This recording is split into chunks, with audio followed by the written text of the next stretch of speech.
کو یہ سارے سوالات تو جنہوں نے روکا ہے وہ بتائیں کہ ریڈ ایریا. میرے نزدیک پورا پاکستان میں کوئی بھی ایریا ریڈ لائن نہیں ہے.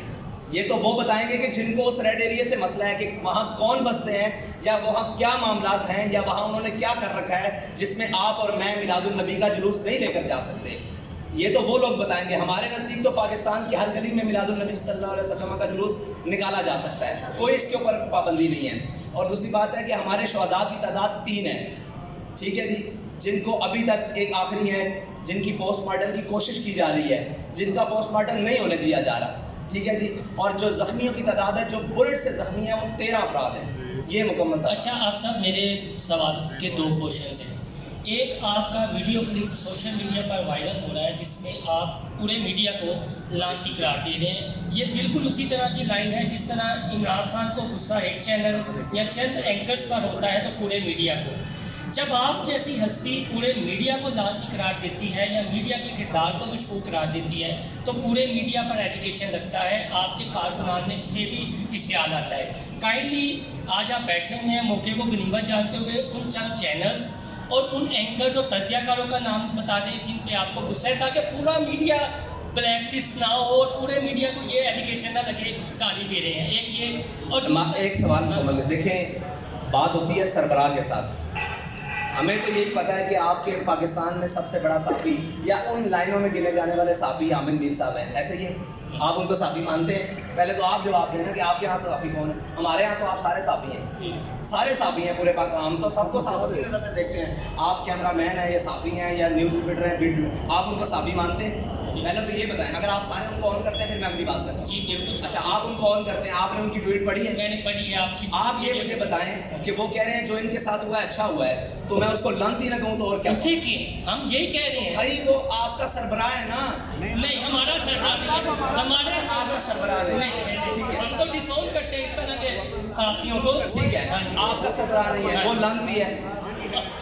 اب دیکھیں نا, پھر آپ بات کریں. آپ نے ٹھیک آپ ہے, کا سربراہ یہ نہیں آپ کا ہے, موقف ہے. ٹھیک ہے. اگلی بات. اچھا, دوسرا کوشچن یہ ہے سوال کا کہ آج آپ کے جس طرح عمران خان تھوڑا سا ہمیں اسٹیبلشمنٹ کا ان کا ہاتھ ان سے پیچھے سے اٹھا تو تھوڑا سا پکڑاہٹ کا شکار ہے. آج آپ بھی اپنی پریس کانفرنس میں معذرت کے ساتھ گھبرائے ہوئے لگ رہے ہیں. ہمیں وہ لبیک کا میر نظر نہیں آ رہا جو علامہ خواجہ حسین رضوی کے دور میں تھے اور وہ ایک دبنگ انداز کرتے تھے. ایسا لگ رہا ہے آپ تو التجا کر رہے ہیں, ظلم بھی آپ کے ساتھ ہوا ہے اور اپیل بھی آپ کر رہے ہیں. میری بات سنیے, میرے ساتھ ظلم ہوا ہے, میرے ظلم کو نہ آپ دکھا سکتے ہو, میرے ظلم کو نہ آپ بتا سکتے ہو. میرے کارکن کو جہاں چاہے, جس اندھیرے میں چاہے, جہاں چاہے کوئی مار دے, میں بتاؤ کہاں جاؤں. میرا ایک سوال ہے پورے دنیا سے کہ یہاں اقلیت کے کتے کو پتھر بھی لگے نا تو پوری دنیا چیخ اٹھتی ہے.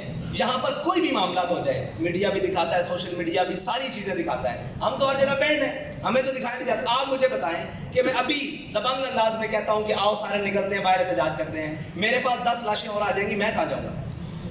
میں سپریم کورٹ کا دروازہ کھٹکانے کے لیے, میں مجسٹریٹ کے پاس صبح سے بیٹھا ہوں کہ مجھے ایک آرڈر کر دو کہ یہ لاش ہے, اس کا پوسٹ مارٹم, یہ کہاں ہے شہید صاحب, یہ مبشر صاحب, یہ ہیں ان کے, مجھے صرف آرڈر دے دو کہ میں ان کا پوسٹ مارٹم کسی ملک سے کروانا ہے نا. میں کہیں جا کے انڈیا سے تو نہیں کروا سکتا, افغانستان سے تو نہیں کروا سکتا, کسی ملک کے کسی, مجھے ایویڈنس چاہیے کورٹ میں جانے کے لیے, مجھے یہ پوسٹ مارٹم چاہیے. صبح سے لے کر کبھی وہ لاش کو غائب کرنے کی کوشش کرتے ہیں, کبھی وہ ایمبولینس کے ڈرائیور کو اٹھا لیتے ہیں, کبھی وہ جو لوگ لے کر جا رہے ہیں ان کو پکڑ لیتے ہیں. مجھے بتاؤ میں کہاں جاؤں؟ آپ بتائیں. آپ کے نزدیک اس وقت تک تحریک لبیک کے شہداء کی تعداد 50 سے اوپر ہو چکی ہے. ایک مقدمہ درج نہیں ہوا. یار مرے تو ہیں نا, شہید ہوئے ہیں نا, سب کے سامنے اس ملک میں. بتائیں ہم کہاں جائیں؟ کس کے بعد اسٹیبلشمنٹ پہ میں 1000 بار لعنت بھیجتا ہوں. آگے بات کریں. بات یہ نہیں ہے, بات یہ ہے کہ ہمیں سارے مارنے والے ہیں. سب کے نزدیک ہمیں ظالم کر کے دکھایا جاتا ہے. ہم سے بڑا مظلوم بھی کوئی نہیں ہے. مجھے بتائیں, جس کے نزدیک مجھے وہ کہتے ہیں آپ ایسے ہیں. اب بتائیں, ہم مظلوم بن رہے ہیں پھر بھی آپ کو برا لگا. سعد بھائی ایک چیز دیکھیے گا کہ کے پی کے اندر جو ہے وہ جو حکومت ہے وہ پی ٹی آئی کی ہے, پولیس بھی جو ہے وہ پی ٹی آئی کی ہے, اور پی ٹی آئی تو پہلے ہی وہاں پر طالبان کے ساتھ جو ہے وہ لڑائی کر رہی ہے. آپ کے اوپر حملہ کر کے اپنے لیے ایک نیا مسئلہ کھڑا کرنے کی وہ کیا ضرورت ہے؟ آپ کو نہیں لگتا کوئی تیسری پارٹی جو کہ تیسری پارٹی جو تحریک انصاف کی مقبولیت سے خائف ہے وہ آپ کی مقبولیت کو استعمال کر کے تحریک انصاف کے مقابلے میں کھڑا کرنا چاہتی ہے؟ بھائی ہو سکتا ہے نا, تو یہ حکومت کا کام ہے نا. یہ بھی ہو سکتا ہے، اس میں کوئی دوسری رائے نہیں ہے کہ ہر وہ شخص ہو سکتا ہے جو کوئی بھی اس ملک میں کھیل کھیلنا چاہتا ہے، ہو سکتا ہے، کوئی عیب نہیں، لیکن اس کو سامنے کس نے لانا ہے؟ میں تو نہیں جانتا ان کو، میں تو وہاں ذمہ داروں کا تعین نہیں کر سکتا۔ حکومت کس کی ہے؟ خیبر پختونخوا میں حکومت کس کی ہے؟ پی ٹی آئی کی ہے نا، تو ان کا کام ہے کہ ان کو سامنے لے کر آئے۔ بھائی وہ تو الٹا ہم پر ایف آئی آریں دے رہے ہیں، ان کا کام ہے نا کہ جن کو شہید کیا گیا کیوں کیا گیا، یہ تو ان کا کام ہے، سامنے لے کر آئیں، وہ ڈی سی کو بلائیں، ڈی پی او کو بلائیں کہ یہ گولی کیوں چلی ہے۔ آگے آپ احتجاج کریں گے اگر آپ کو انصاف نہیں دیا جاتا تو ٹائم فریم؟ بھائی سب کچھ کریں گے، سب کچھ کریں گے۔ ہم سے گلا یہ دیا جاتا ہے کہ آپ آخری لائن پہ پہلے چلے جاتے ہیں، ہم نے یہ کہا کہ ہم پہلی لائنیں بھی چھو لیتے ہیں جن میں دیکھا جائے کہ ہو سکتا ہے یہاں سے انصاف مل جائے، ہم کورٹ میں بھی جائیں گے، جوڈیشل کمیشن کی بھی انکوائری بھی لگوائیں گے، سارا کچھ کریں گے اور اس کے بعد ہر حد تک جائیں گے اپنے انصاف کے لیے۔